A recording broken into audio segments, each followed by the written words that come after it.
सभी पत्रकार बंधुओं को नमस्कार।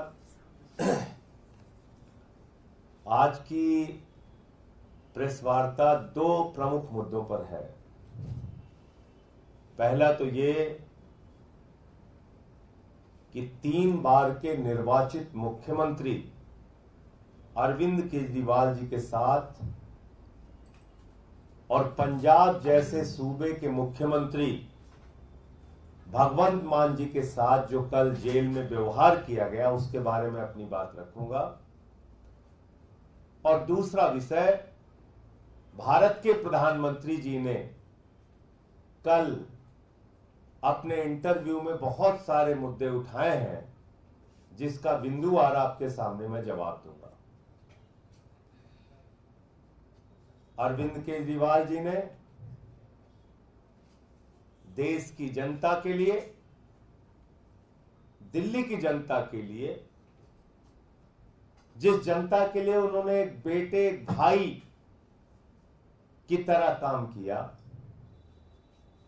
उस जनता के लिए एक संदेश भेजा है कि मेरा नाम अरविंद केजरीवाल है और मैं आतंकवादी नहीं हूं। मेरा नाम अरविंद केजरीवाल है और मैं आतंकवादी नहीं हूं। ऐसा व्यवहार आप अरविंद केजरीवाल जी के साथ कर रहे हैं, आतंकवादियों जैसा। आपको शर्म नहीं आती? प्रधानमंत्री जी अपनी दुर्भावना में इस कदर अपनी नफरत में आप आगे बढ़ चुके हैं कि उनके परिवार से, उनकी पत्नी से उनकी मुलाकात बीच में शीशे की दीवार खड़ी करके आप करते हैं।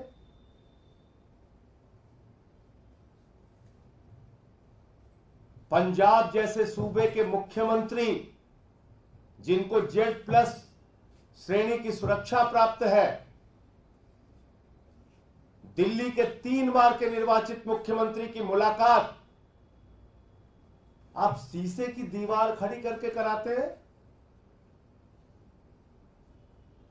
भारतीय जनता पार्टी ने, प्रधानमंत्री जी ने इस कार्रवाई से जाहिर कर दिया गया है कि उनके मन में पूरी तरीके से एक नफरत, दुर्भावना और बदले की भावना अरविंद केजरीवाल जी के प्रति भरी हुई है।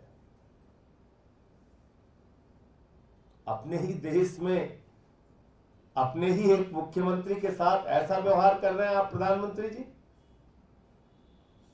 24 घंटे सीसीटीवी की निगरानी, 24 घंटे प्रताड़ित करने की योजना, 24 घंटे इस बात में आपका दिमाग काम कर रहा है कि कैसे अरविंद केजरीवाल का मनोबल गिर जाए, कैसे उनको और उनके परिवार को अपमानित किया जाए, कैसे उनके पार्टी के नेताओं को अपमानित किया जाए और उनका मनोबल तोड़ा जाए। मैं प्रधानमंत्री जी आपको बताना चाहता हूं, ये अरविंद केजरीवाल है, दूसरी मिट्टी के बने हुए व्यक्ति हैं। ये दूसरी मिट्टी के बने हुए इंसान है। IRS की नौकरी को लात मार के देश सेवा का संकल्प लिया इन्होंने। सैद्धांतिक मुद्दा आया तो 49 दिन की सरकार से भी इस्तीफा दिया। ये अरविंद केजरीवाल है, इनको तोड़ने की कोई भी कोशिश करोगे तो और मजबूत होकर केजरीवाल जी आपसे लड़ाई लड़ने का काम करेंगे। कल भगवंत मान जी ने बताया कि किस तरह से मुलाकात कराई गई। भावुक हो गए वो। हम सबके लिए ये भावुकता की बात है, ये कष्ट देने की बात है, लेकिन भारत के प्रधानमंत्री और भाजपा के लिए ये शर्म की बात है। आप अपने आप में भी अगर कभी 1 मिनट सोचते होंगे तो अपनी इंसानियत को मारने का काम आप कर रहे हैं। अपनी इंसानियत को मारने का काम भारतीय जनता पार्टी और देश के प्रधानमंत्री कर रहे हैं। इससे आप कोई अच्छा संदेश देश में नहीं दे रहे हैं प्रधानमंत्री जी। इससे कोई अच्छी धारणा इस देश के लोग आपके बारे में बनाएंगे, ये कभी मत सोचिएगा। तो इसलिए जो कुछ जेल में केजरीवाल जी के साथ हो रहा है, आम आदमी पार्टी उसकी भर्त्सना करती है और ये कृत्य हिटलर शाही का कृत्य है, तानाशाही का कृत्य है और केजरीवाल जी को तोड़ने की मंशा है। लेकिन केजरीवाल टूटेगा नहीं, केजरीवाल झुकेगा नहीं, केजरीवाल लड़ा है, केजरीवाल लड़ेगा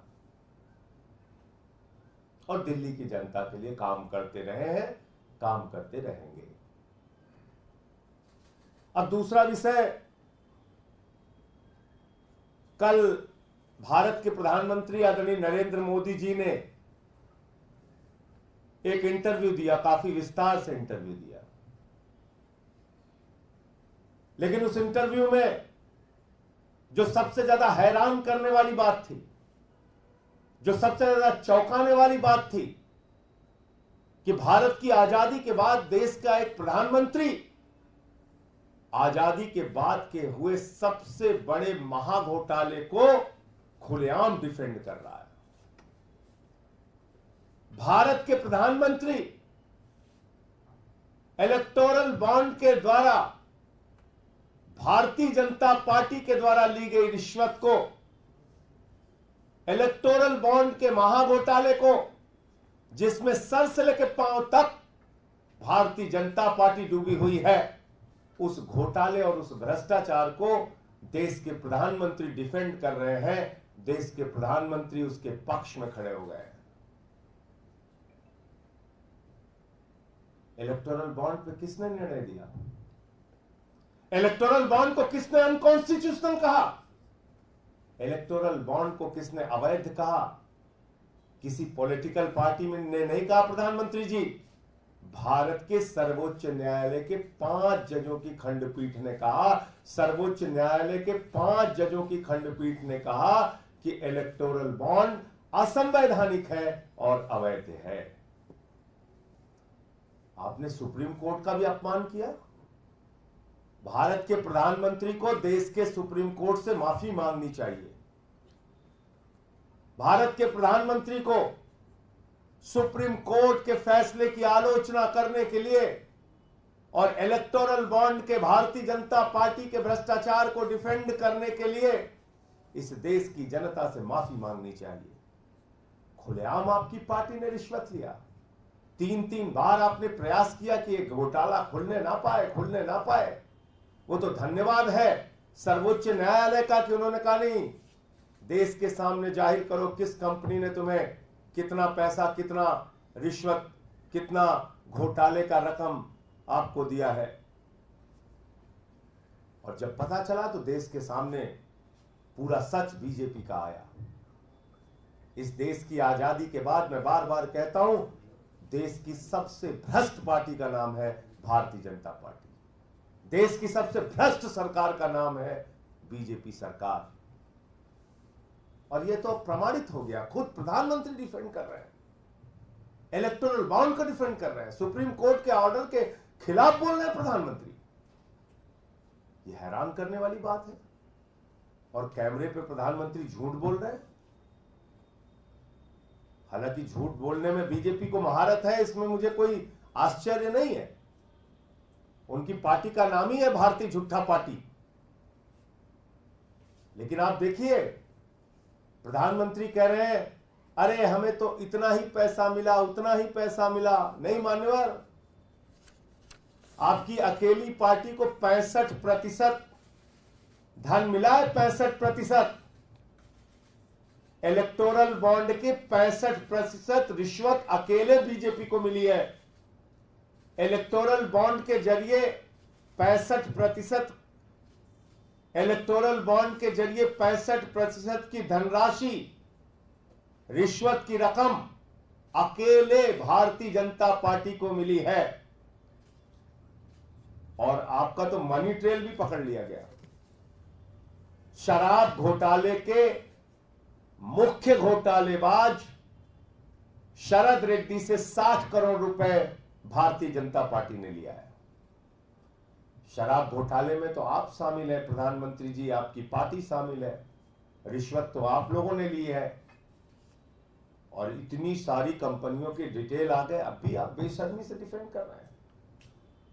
आज कंपनी से आप रिश्वत ले रहे हैं, कल आप उसको ठेका दे रहे हैं, आज रिश्वत ले रहे हैं, कल ठेका दे रहे हैं, आज रिश्वत ले रहे हैं, कल ठेका दे रहे हैं, आज रिश्वत ले रहे हैं, 10 दिन बाद ठेका दे रहे हैं। ये संयोग है या दुर्योग है प्रधानमंत्री जी? ये संयोग है या दुर्योग है? ये संयोग है या रिश्वत का खेल है? ये संयोग है या भ्रष्टाचार का खुला खेल है? इस देश की जनता को बताइए। आपने ईडी के छापे मरवाए, सीबीआई के छापे मरवाए, और जिन कंपनियों पे ईडी और सीबीआई के छापे मरवाए उन्हीं कंपनियों से आपकी पार्टी ने चंदा लिया, भारतीय जनता पार्टी ने। फिर भी आप बेशर्मी से उसको डिफेंड कर रहे हैं। कितने प्रमाण चाहिए ईडी को? कितने प्रमाण चाहिए सीबीआई को? कितने प्रमाण चाहिए जांच एजेंसियों को? अब तक भारतीय जनता पार्टी के नेताओं से पूछताछ क्यों नहीं हुई? इलेक्टोरल बॉन्ड देने वाली कंपनियों से पूछताछ क्यों नहीं हुई? इलेक्टोरल बॉन्ड देने वाली कंपनियों से क्यों नहीं जाना गया कि किस कारण से उन्होंने रिश्वत दी और कैसे उनको ठेका मिल गया बड़ा बड़ा? शरद रेड्डी तो गिरफ्तार था, फिर भी आपको 60 करोड़ रुपए चंदा दे दिया उसने। शराब घोटाले का मुख्य आरोपी था, और यह भी साबित कर दिया प्रधानमंत्री जी ने कि 10 साल में प्रधानमंत्री जी ने इस देश की जनता के लिए कोई काम नहीं किया। बेरोजगारी पे कुछ नहीं बोले प्रधानमंत्री जी। जिस बेरोजगारी, गैस का सिलेंडर हो, पेट्रोल का दाम हो, डीजल का दाम हो, सरसों के तेल का दाम हो, आपके शासनकाल में आसमान पे पहुंच गए, लेकिन आपने एक शब्द महंगाई के सवाल पर नहीं बोला। जिससे गरीब की कमर टूट गई, उस महंगाई के सवाल पे आप चुप रहे। आपने अग्निवीर के सवाल पे कुछ नहीं बोला। आपने एमएसपी का सवाल, जिसके कारण 750 किसानों ने अपनी शहादत दी, उस सवाल पे कुछ नहीं बोला। क्या हुआ? 2 गुना आय का किसानों के? पक्के मकान का क्या हुआ? काले धन का क्या हुआ? 15 लाख करोड़ रुपए आपने अपने पूंजीपति मित्रों का माफ कर दिया। 3,53,000 करोड़ रुपए सेटलमेंट के जरिए आपने अपने चंद पूंजीपति मित्रों का माफ कर दिया। देश की जनता के हिस्से में सिर्फ 5 किलो राशि। आपके मित्रों को 2.5 लाख करोड़ रुपए का कर्जा, हजारों हजार करोड़ रुपए बैंकों का लूट के विदेशों में बैठ के भारत की व्यवस्था को चिढ़ा रहे हैं। इस पे आप प्रधानमंत्री जी कुछ नहीं बोलेंगे। तो इसलिए कल की जो उनकी बातचीत थी, जो उनका इंटरव्यू था, उसने भारत की जनता को, 140 करोड़ लोगों को निराश किया है, और प्रधानमंत्री जी के और उनकी पार्टी के चेहरे को पूरे देश के सामने बेनकाब किया है। किसी भी ऐसे सवाल पे जिस पे उन्होंने देश की जनता से वादा किया था, एक भी जवाब उन्होंने नहीं दिया, एक भी बात उन्होंने नहीं की। तो इलेक्शन कमीशन की नियुक्ति पे बोले प्रधानमंत्री जी। इलेक्शन कमीशन की नियुक्ति पर सुप्रीम कोर्ट का फैसला था, और कह रहे हैं पहले के इलेक्शन कमीशन वैसे थे, पहले के इलेक्शन। टीएन शेषन जी की आत्मा अगर आपकी बात को सुन रही होगी तो वो हंस रही होगी आप पे। प्रधानमंत्री जी, टीएन शेषन जी इस देश के मुख्य चुनाव आयुक्त थे, और उस समय चाहे कांग्रेस पार्टी हो, चाहे भारतीय जनता पार्टी हो, चाहे उस समय की जितनी पार्टियां हैं, भले ही उनकी सख्ती के कारण नाराजगी उनमें रही हो, लेकिन किसी ने भी उनकी निष्ठा, उनकी ईमानदारी, उनके काम पे सवाल नहीं उठाया। देश की जनता ने कहा नहीं, ऐसा मुख्य चुनाव आयुक्त होना चाहिए। आप अपना जेबी चुनाव आयुक्त बनाना चाहते हैं? आप चुनाव आयोग में ऐसे लोगों को बिठाना चाहते हैं जो आपकी मर्जी से काम करें? उनकी नियुक्ति आप क्यों चाहते हैं? और क्या भारत के मुख्य न्यायाधीश पर भी आपको विश्वास नहीं? अगर कमेटी में कोई एक पॉलिटिकल पार्टी का व्यक्ति और बढ़ गया होता, मैं मान सकता हूं आपकी आपत्ति, ठीक है, होनी चाहिए कि लीडर ऑफ अपोजिशन के साथ कोई दूसरी पार्टी का व्यक्ति बढ़ जाता, कोई राजनीतिक व्यक्ति बढ़ जाता, उस पर आपकी आपत्ति तो जायज थी, समझ में आता है। भारत के मुख्य न्यायाधीश पे आपको भरोसा नहीं, कमेटी से आपने उनको भी बाहर कर दिया, अपना बहुमत बना लिया कमेटी में, अपने हिसाब से चुनाव आयुक्त आप नियुक्त करना चाहते हैं। ईडी सीबीआई के दुरुपयोग को आप डिफेंड कर रहे हैं, कह रहे हैं इतने परसेंट उतने परसेंट। किसको सिखा रहे हैं भाई, किसको सिखा रहे हैं? शराब घोटाले में 35 आरोपी हैं, कितनों की गिरफ्तारी हुई है बता दीजिए, कितने लोग जेल में हैं?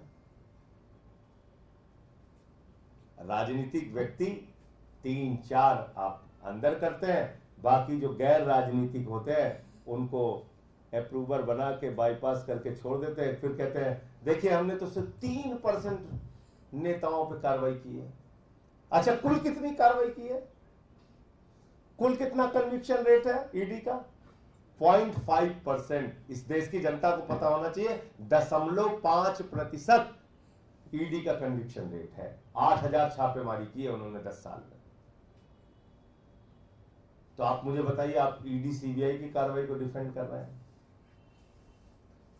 आपकी तानाशाही को, आपके पार्टी के भ्रष्टाचार को इस देश की जनता अब जान चुकी है, और यह भी जान चुकी है कि अब आप महंगाई पे नहीं बोलेंगे, अब आप किसानी पे भी नहीं बोलेंगे, अब आप बेरोजगारी के सवाल पे भी नहीं बोलेंगे।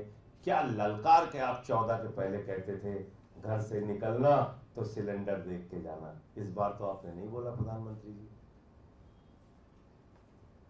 इस बार बोलिए किसी चुनावी रैली में, हम लोग प्रतीक्षा करेंगे कि घर से निकलना तो मोटरसाइकिल देख के जाना, घर से निकलना तो सिलेंडर देख के जाना। बोलिए इस बार, एक चुनाव में बोलिए कि घर से निकलना तो अपने गेहूं को, अपने धान को देख के जाना। बोलिए, तो आपको सिखाएगा किसान इस देश का, इस देश का नौजवान, इस देश की माताएं बहनें जो महंगाई से, बेरोजगारी से, अपनी समस्याओं से, अपनी दुश्वारियों से जूझ रहे हैं। तो मुझे इतनी बात कहनी थी, आपका कोई प्रश्न हो तो आप पूछ सकते हैं। ईडी की कार्रवाई पे आप बोल रहे हैं, उन्होंने कहा कि 97% केसेज उन लोगों के खिलाफ है जो गैर राजनीतिक है, इस पे भी कुछ सवाल क्यों उठा रहे हैं? तो आप, मैं तो एक छोटा सा उदाहरण दिया ना, आप दिल्ली के एक्साइज पॉलिसी का मामला देख लीजिए। इसमें आपको मेन टारगेट क्या है, मेन मकसद क्या है? आम आदमी पार्टी को बर्बाद करना।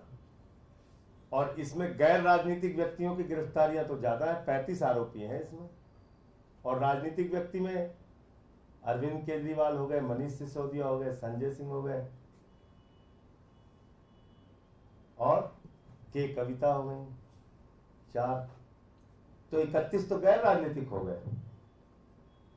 गए ना। तो ये आंकड़ों का खेल किसके साथ खेल रहे हैं आप? किसको मूर्ख बना रहे हैं? एक केस आप बनाते हैं हेमंत सोरेन को टारगेट करने के लिए, उसमें आपने 50 लोगों पे कार्रवाई कर दी। फिर कहेंगे देखिए देखिए साहब, 49 तो गैर राजनीतिक है, 1 राजनीतिक है। गलत तो नहीं कह रहा हूं, अगर कोई आपको इस पे मेरी बात में गलत लग रहा हो तो पूछिए मुझसे। टारगेट होता है पॉलिटिकल व्यक्ति, जो राजनीतिक व्यक्ति है, जिसकी पार्टी को तोड़ना है। उसकी आड़ में आप 100 गैर राजनीतिक लोगों को गिरफ्तार कर लेते हैं। फिर कहते हैं देखिए साहब, हमने तो एक ही आदमी पे कार्रवाई की है, बाकी 99 तो गैर राजनीतिक है। ये आंकड़ों की बाजीगरी है, खेल है। वो तो कह रहे हैं कि हमको सिर्फ पता नहीं कितना 33% कंपनियों ने 37% कंपनियों ने चंदा दिया। कंपनियां आपसे कौन पूछ रहा है? कंपनियां कौन पूछ रहा है आपसे? आपसे तो यह पूछ रहा है कि जिस कंपनी को आपने ठेका दिया उसके पहले उससे आपने रिश्वत कैसे ली? जिस कंपनी पे आपने ईडी सीबीआई के छापेमारी करवाई, आपकी एजेंसियों को पता था कि इन्होंने घोटाला किया है, उससे आपने चंदा कैसे लिया? और चंदा आपने 65% लिया है, और गिना रहे हैं आप कंपनियां। मतलब एक आदमी को एक कंपनी से 1,000 रुपए मिला, और एक आदमी को 10 कंपनियों से मिला के 100 रुपए मिला, 10-10 रुपए सबने दे दिया। तो आप कहेंगे हमको तो एक कंपनी से मिला, उनको 10 कंपनी से मिला, उनको मिला 100 रुपए, आपको मिला 1000 रुपए। पता नहीं क्या क्या आप कंपेयर करते रहते हैं, कैसे देश की। अरे ये मूर्ख बनाने की पराकाष्ठा हो चुकी है प्रधानमंत्री जी। अब तो मूर्ख शब्द भी आपसे शर्माने लगा है, मूर्ख शब्द भी शर्माने लगा है कि यार कितना हमारा इस्तेमाल करोगे तुम। संजय जी, तिहाड़ जेल के बारे में आपने बताया कि अरविंद केजरीवाल के साथ गलत तरह का व्यवहार हो रहा है। तिहाड़ जेल का ये कहना है कि जेल मैनुअल के हिसाब से और सुप्रीम कोर्ट के आदेश के हिसाब से ये मुलाकात करवाई गई है, और वो जो नियम बनाए वो दिल्ली सरकार ने ही बनाए हैं, एकदम उसी को हम लोग फॉलो किए। प्रधानमंत्री उसमें 602 और 605 पढ़ लीजिए आपने, मैंने पिछली बार भी बोला था 602 और 60, और मैं किसी का नाम नहीं लूंगा। एक नाम आप पूछिए कि किस मुख्यमंत्री, एक नाम तो पूछे कि जब से तिहाड़ जेल बनी है तब से इस तरह से आतंकवादियों की तरह ऐसे बीच में शीशे की दीवार बना के आपने किस मुख्यमंत्री की मुलाकात की। इतना सवाल तो आपका बनता है मेरे ख्याल से तिहाड़ प्रशासन से। उनको नाम बताने दीजिए, उनसे पूछिए तो कि भैया किस मुख्यमंत्री की मुलाकात आपने इस तरह से कराई है आज के पहले। तो इसलिए मैं कह रहा हूं कि केजरीवाल के प्रति नफरत, दुर्भावना और एक आपका तानाशाही का रवैया है। उनका ये कहना है, तिहाड़ प्रशासन का ये कहना है कि पहले के इतिहास के बारे में जो हमसे सवाल पूछा जा रहा है, उसके बाद सुप्रीम कोर्ट का कुछ ऑर्डर है, उसके बाद हमें ये स्ट्रिक्टली बोला गया है जो जेल मैनुअल है उसको फॉलो करना है, और ये सब सुप्रीम कोर्ट के आदेश पे हो रहा है। चलिए जेल की बातें खोल दूं आपको। हाँ बताइए ना। खोलो। उसी जेल नंबर 2 में देश का एक कुख्यात अपराधी है जिससे उनका परिवार और वकील बैरक में मिलने जाते हैं। ज्यादा मत खुलवाइए, मैं रह के आया हूं 6 महीने। और किसकी किसकी मुलाकात ऑफिस में होती है उसकी लिस्ट बोल दूंगा तो फिर, और इसलिए मैं जेल प्रशासन को तो जान रहा हूं कि वो एक मोहरा है, मैं उनका नाम क्यों लूं, लेकिन मुलाकात होती है। और ये मैं कह रहा हूं 6 महीने रह के आया हूं, इस आधार पे कह रहा हूं कि ऑफिस में मुलाकात होती है, जेल में मुलाकात होती है, बहुत सारे लोगों की मुलाकात होती है, और एक कुख्यात अपराधी की मुलाकात उसके बैरक में होती है, उसके वकील से, उसकी पत्नी से।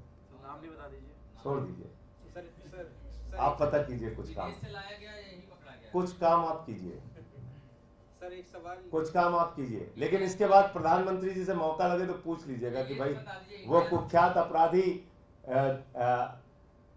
से भी खतरनाक केजरीवाल है क्या। ये तो बता दीजिए वो अपराधी इंडिया से पकड़ा गया कि इंडोनेशिया से? अब इतना जानकार आप हैं, आप इतने सीनियर पत्रकार हैं, आपको सब पता सर है, एक सवाल ये है कि जेल का, आपको सब पता है, और आप आज चाहेंगे तो आपको आज पता चल जाएगा। सर और लेकिन चलाइएगा खबर जरूर, मैं कह रहा हूँ पूरी जिम्मेदारी से इस बात को। सर जेल का जवाब बोर्ड से संकल्प सभा की शुरुआत आज से होने जा रही है, लेकिन सवाल ये उठ रहे हैं कि आप अपनी ही सीटों पर कर रहे हैं। कांग्रेस की जो 3 सीट हैं, क्या वहां पर जेल का जवाब बोर्ड से नहीं दिया जाएगा? कोऑर्डिनेशन कमेटी की बात हुई थी, अभी तक कोई कोऑर्डिनेशन कमेटी फॉर्म नहीं हुई है। जॉइंट कैंपेनिंग की बात हुई थी, अभी तक कोई रणनीति सामने नहीं आ रही। क्या नहीं लगता इसका नुकसान? देखिए अभी कैंडिडेट डिक्लेयर करने में कांग्रेस पार्टी ने विलम्ब किया, तो जैसे ही कैंडिडेट उनका डिक्लेयर हो गया है, हम लोग बातचीत करके और जो भी एक संयुक्त रणनीति होगी, और हमने तो हमेशा कहा है 7 सीटें में जीतना है, संयुक्त रणनीति बना के हम लोग काम करेंगे, और इसमें कोई सवाल ही नहीं है। जहां जहां उनके कैंडिडेट हैं हम सपोर्ट करेंगे, जहां हमारे हैं उनके लोग सपोर्ट सर करेंगे। इसी कैंडिडेचर पर बीजेपी कह रही है कि महिलाओं की बात करते हैं, लेकिन दिल्ली में ना ही आम आदमी पार्टी ना ही कांग्रेस ने किसी भी महिला उम्मीदवार को नहीं उतारा। देखिए जहां तक बीजेपी का सवाल है, उसको तो महिलाओं के बारे में कुछ बोलने का अधिकार ही नहीं है। फिर मुझे हाथरस का कांड याद दिलाना पड़ेगा, फिर मुझे मणिपुर में क्या हुआ हमारी माताओं बहनों के साथ उसको याद दिलाना पड़ेगा, फिर मुझे पहलवान बेटियों के साथ जो इस राष्ट्र का गौरव है, उन बेटियों को कैसे घसीट घसीट के मारा गया इसी दिल्ली की सड़कों पे, वो मुझे याद दिलाना पड़ेगा। तो इसलिए कम से कम भारतीय जनता पार्टी को महिलाओं के सम्मान और सुरक्षा के बारे में बोलने का अधिकार नहीं है। और 33% आरक्षण देने के नाम पे भी उन्होंने कितना बड़ा धोखा इस देश की महिलाओं के साथ किया, वो भी इस देश के सामने है। सर जी, एक सवाल ये है, एबीपी न्यूज की वोटर सर्वे में जो ओपिनियन पोल है उसमें ये जो आंकड़ा आया है कि एक बार फिर से बीजेपी दिल्ली की 700 सीटों पर क्लीन स्वीप करने जा रही है। देखिए, सर्वे के परिणाम कई बार बदलते हैं। मुझे याद है कि पहला चुनाव जब हम लोग 13 में जीत रहे थे तो हमें उस समय 5 सीट 3 सीट ऐसे लोग दिखा रहे थे, कोई कोई तो 0 भी दिखा रहा था। पहली बार 28 आई, दूसरी बार बीजेपी को 42 दिखा रहे थे, हमको फिर हारता हुआ दिखा रहे थे तो हमारी 67 आई। तो इसलिए जहाँ तक सर्वे के परिणाम का सवाल है वो कई बार परिवर्तित होते हैं। और मुझे उम्मीद है कि देश की जनता महंगाई, किसानी, बेरोजगारी, इन सवालों पर अगर वोट देगी तो बीजेपी के खिलाफ वोट देगी और बीजेपी बुरी तरीके से हारेगी। और दिल्ली में तो परिस्थितियां बदल चुकी हैं। दिल्ली में तो लोग ये देख रहे हैं कि उनके बेटे, उनके भाई के साथ क्या कर रही है बीजेपी। तो ये एक सवाल है। संजय जी, एक सवाल है, राजपूत समाज बीजेपी के खिलाफ कई देश और यूपी में भी प्रदर्शन कर रहा है, जातिवाद का आरोप लगा रहा है टिकट बंटवारे को लेकर। देखिए, वो जो आरोप है वो प्रमाण के तौर पे पूरे देश के सामने है।